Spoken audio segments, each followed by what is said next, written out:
Most wanted Maoist హిడ్మాను ఇంటిని రావాలని పిలుపునిచ్చారు హిడ్మా తల్లి.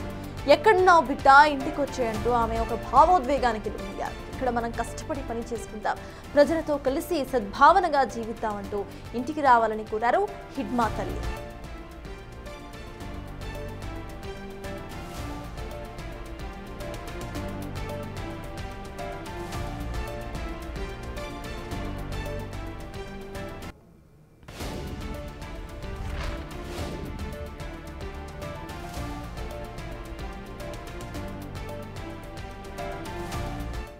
Begamentin matwara yun jo katay mong tombong.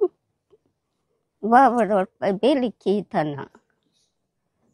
Batu buku tayo be meh kaya na janggal jo. Batu pa ketitan na po. Wara yun jo rin. Pa wawarot pa beli kita na. Warate yun jo ketamuntan mo. Ade lone ba na dim ketamuntan na. Pa wawanon pa beli ba kita na. Meh kabadatan pa buku.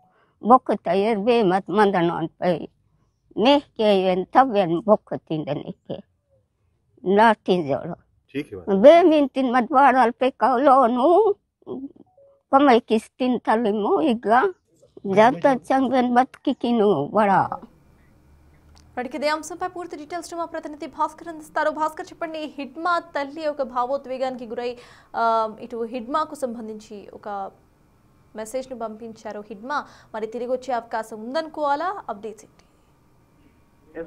ఇప్పటికే చాలా వరకు కూడా అబుజ్మట్ అడవుల్లో, ఛత్తీస్గఢ్ రాష్ట్రం అబుజ్మట్ అడవుల్లో కావచ్చు, బస్తర్లో కావచ్చు, బీజాపూర్ కావచ్చు, సుక్మా జిల్లాలో కూడా చాలా వరకు కూడా మావోయిస్టుల కార్యకలాపాలను నిషేధిస్తూ ఒకవైపున మావోయిస్టులను అంతమొందించే విధంగా భద్రతా సైనిక సిబ్బంది మొత్తం కూడా పూర్తి స్థాయిలో అడవులకు చొచ్చుకెళ్ళింది. ఇప్పటికే పలువురు నక్సలైట్లను కూడా చాలా వందలాది మంది కూడా ఎన్కౌంటర్ లో బలిగొన్న అంటే లేపేసిన నేపథ్యంలో మరోవైపు చూసుకుంటే మరి కొంతమంది లొంగుబాట పడుతున్నారు. దీనిలో భాగంగా నిన్న ఛత్తీస్గఢ్ రాష్ట్ర సీఎం, డిప్యూటీ సీఎం కూడా హిడ్మా వాళ్ళకి సొంత ఊరికి వెళ్ళటం, అక్కడికి వెళ్ళిన తర్వాత వాళ్ళ తల్లితోటి కలిసి ఆయన భోజనం చేయటం మొత్తం కూడా ఇవన్నీ చూసుకుంటే మాత్రం ఒక డిఫరెంట్ గా అంటే తాము జనజీవన శ్రావంతులు కలిసే విధంగా హిడ్మా అని తల్లితో అంటే మెప్పించే విధంగా నాకు ఆమెతో కలిసి భోజనం చేయడం, ఆ ఊరు సందర్శించడం కూడా జరిగింది. మొత్తానికి ఛత్తీస్గఢ్ రాష్ట్రంలో ఉప ముఖ్యమంత్రిగా ఉన్న విజయ్ శర్మ ఆ సుక్మా జిల్లా పూవర్తి అంటే హిడ్మాకి సొంతూరు, ఆ ఊర్లోకి నిన్న వెళ్ళటం, ఆడ పర్యటన చేయడం, ఆడ ఉన్నటువంటి ఏజెన్సీ గిరిజన బిడ్డలతో కూడా మొత్తం మమేకం అయిపోవడం, తర్వాత మావోయిస్టుల కార్యకలాపాల గురించి, తర్వాత ప్రభుత్వం అందించేటువంటి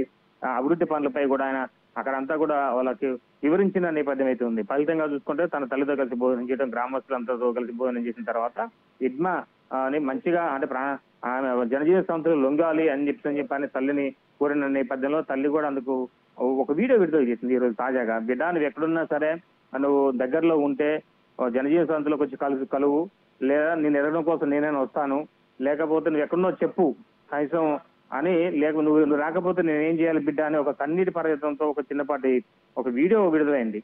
మొత్తానికైతే ఆమె ఇంటికి వచ్చేస్తే ఏం చేసి ప్రాధాయపడుతుంది. హిడ్మా అంటే మోస్ట్ వాంటెడ్ నక్సలైట్ ఇప్పుడున్న సిచ్యువేషన్ లో ఆయన మొత్తం కూడా ఇటువంటి కాలంలో ఇప్పుడు అంతా కూడా అగ్రనాయకత్వం మొత్తం చాలా వరకు లొంగుబాటు పరేకు అంటే లొంగిపోతున్న నేపథ్యంలో ఒకవైపు ఛత్తీస్గఢ్ రాష్ట్రంలో కావచ్చు, మరోవైపున ఆంధ్ర రాష్ట్రంలో కావచ్చు లొంగిపోతున్న తరుణంలో ఇప్పుడు హిడ్మా కోసం కూడా కేంద్ర బలగాలు మొత్తం సత్యాపరిశీలన నిర్వహిస్తున్నాయి. ఈ తరుణంలో డిప్యూటీ సీఎం వెళ్ళటం, వాళ్ళ ఇంటికి వెళ్ళి వాళ్ళ తల్లి దగ్గరకు వచ్చి భోజనం చేసిన తర్వాత ఇలాంటి వీడియో విడుదల చేయడంపై ఒక డిఫరెంట్ యాంగిల్ చూసుకోవచ్చు. సర్తాజ్ మొత్తానికి అయితే హిడ్మా ఉన్నాడా, మరి లొంగుతారా అనేది కూడా మరి కొన్ని రోజులు తెలియనుంది. Thank you Bhaskar.